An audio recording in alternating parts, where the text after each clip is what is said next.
Ngayon pong linggong ito, inaasahan ng pagpapail pa ng ibang mga kaso o ng mga kaso sa ibang mga politiko, both Congress and Senate. Mga dati at kasalukuyang congressman. Yan po ang tiniyak ng Ombudsman. Okay? Noong nakaraang Friday, nauna lang si dating Senador Bong Revilla at saka yung mga district engineer ng DPWH. Ngayon pong linggong ito, mga bagong o mga dati ng pangalan, ang mga senador ang kakasuhan. Nakasama ulit. Yung po kasi mga district engineer, contractor, laging kasama yung sa kahit anong kaso. Ganun po ang dating kasi sa buhatan yan eh. Okay? Kaya aasahan natin na may mga senador na kasamang kakasuhan sa linggong ito before Sandigang Bayan. At inaasahan din natin ngayong linggong ito may bagong warrant of arrest na ilalabas ang Sandigang Bayan para kay Senador Bong Revilla.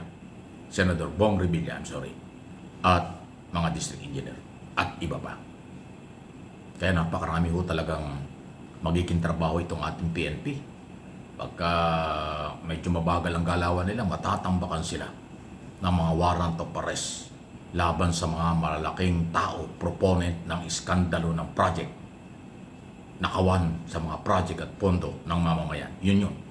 Iba pa yung dalawang standing warrant of arrest laban kay Charlie Atong Ang, na malaking tao rin, big time businessman, bilyonaryo, na ngayon may patungan na 10 million pesos. Sino man makapagtuturo kung saan nagtatago. Kung ano ng mga balita ngayon, maaari doon nagtatago sa tunnel ng bahay niya, baka daw nasa abroad na, armado raw na grupo ito. So, di ba? Kaya yung CIDG, NBI, kasama yan sa kanilang ginagawa ngayon, at intelligence community. Ang suporta pa rin ng taong bayan ang mahalaga.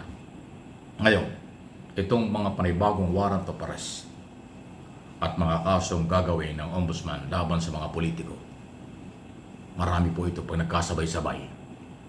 Okay? Mapupuno talaga yung pinagawa ng DILG at ng Bureau of Jail and Management Penology na kulungan dyan sa may Payatas, Quezon City. Dapat talaga lahat doon makulong. Wala na sa Campo Crame. Hindi na kailangan kulungan ng Campo Crame kasi nagiging VIP treatment pagka sa Campo Crame Custodial Center, ikinukulong mga politiko. Marami nang nakulong dyan ng mga politiko, ang dating VIP treatment eh. So dapat talaga hindi sa loob ng Campo Crame yan. Dapat doon sa Payatas, Quezon City Jail. Okay? Dahil doon malapit ang Sandigang Bayan. Kung kailangan sa mga trial, paglilitis, madaling i-transfer ng mga otoridad. Pag ginawa kasi VIP treatment na naman itong mga senador at malalaking tao, napakasamang pamarisan at saka hindi magandang tingnan ng taong bayan. Nagiging hindi pantay-pantay ang pagtingin ng batas at ang mga otoridad kumpara sa mga simpleng mamamayan. Ang simpleng mamamayan nakakulong sa city jail, municipal jail, provincial jail, at kung ano-ano mga kulungan. Walang VIP treatment. Dapat ganun. Mga simpleng kaso lang yung mga yun. Ito pandarambong, plunder, malversation, grabbing corruption, pagnanakaw sa pera ng bayan. Mas mabigat na kasalanan yan. Yung halimbawa, pasintabi na homicide case mo, nakakulong ka, baka pinagtanggol mo lang sarili yun, kaya nagkaroon ka ng homicide case. O nagkaroon ka man ng mabigat na kaso, baka pinagtanggol mo lang yung pamilya mo at sarili mo, kaya ka nakulong. Maliliit yun. Pero ito, lahat ng Pilipino complainant sa graft in corruption. Dahil lahat ng Pilipino ang may-ari ng perang nawala at hindi yan piso, 100, 1,000. Daan-daang milyon, umabot nga ng bilyon ang kanilang pinagparti-partihan na hindi na pwedeng itanggi. Dahil yung nagparte, nag-withdraw ng pera at nag-deliver ng pera, lahat umamin na. Marami ng kontraktor ang umamin sa partihan ng pera. Marami ng district engineer ang umamin kung magkano ang partihan. At ipinakita na in public sa mga picture at video ang volume ng daan-daang milyon sa lamesa na pinagpaparti-partihan at kung saan-saan i-deliver. So yung ebidensya, yung partihan, alam na natin. Kaya yung lahat ng suspect, lahat ng akusado, puro denial lang yan. Puro tanggi lang yung mga yan. Hindi yan aamin. Pero alam nilang totoo yun. Kaya dapat talaga kalaboso. So, nasa kamay na ng ombudsman, ilan ang kanilang kakasuhan? Marami-rami yan. Nasa Sandigan Bayan na kung kailan naman sila maglalabas ng warrant of arrest. Pero sa ngayon, pinakamatagal na po 3 days 3 to 4 days. Kagad-agad nagkakaroon po ng warrant of arrest after ma-receive ng ombudsman ng lahat ng ebidensya. Pag nakita na lang probable cause, malinaw naman pagka plunder, grabbing corruption, malversation, malinaw na malinaw ang dokumento dyan.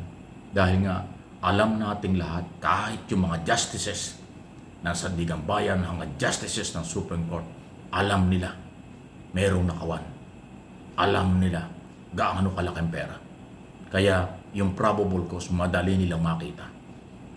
Dahil established na ang maraming perang nawala na pag-aari ng Pilipino kasama ang mga justices ng Supreme Court at ng Sandigan Bayan. Ganon po ang sitwasyon.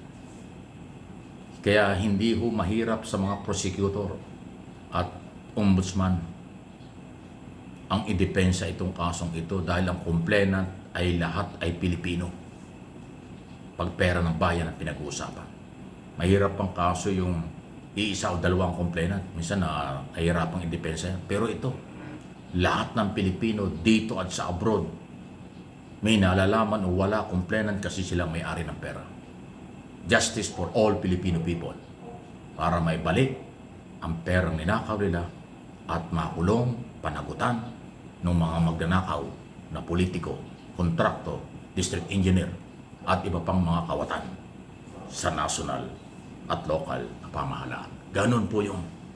Kaya ako from day one, mula nang pumutok itong balitang ito na pinaputok ni Pangulong Marcos noong July 28 sa kanyang State of the Nation Address sa SONA, ako kumbinsido na ako noon pa.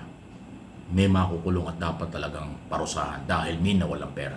At ito na nga, dati nung unang mga hearing puro denial, walang alam si Alcantara, walang alam si Hernandez, walang alam si Cabral, walang alam si Bonoan, walang alam si Bernardo. Yun na sinasabi na. Lahat ng politiko wala daw alam. Pero bandang huli sila rin ang umamin. Kung magkano ang pinarte, saan napunta ang pera, sino ang kanilang kasapakat sa 25 to 30%. Wala na, hindi na may tatago. God is good all the time. Si Lord pa rin ang ating asahan. Si Lord po ang makapangyarihan sa lahat. Siya ang magbibigay ng kaliwanagan sa lahat ng Pilipinong pinagsamantalahan at inabuso ng mga kawatan sa gobyerno. Please like and share.